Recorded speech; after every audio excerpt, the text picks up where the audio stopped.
Parce que ça sert à rien, honnêtement, là, ça sert à rien de discuter de programmes. Pensez-vous que les électeurs ont voté en fonction de programmes électoraux? C'est pas du tout là-dessus que les gens votent.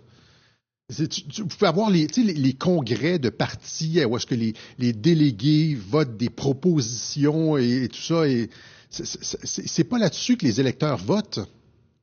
Les électeurs votent souvent sur des trucs beaucoup plus simples que ça. C'est la première impression qu'un candidat leur fait, les étiquettes qui sont apposées, etc. C'est beaucoup plus simple. C'est-à-dire que les gens ont une vie très, très, très compliquée et c'est pas vrai que la majorité des gens vont lire les programmes, etc. Dire que l'objectif numéro un des partis politiques souverainistes devrait être de reprendre le contrôle de la langue et de mettre un terme aux étiquettes extrême droite, etc., parce que ça n'a pas de... Il n'y a pas de réalité finalement politique derrière ça, mais on utilise ça comme outil de pouvoir.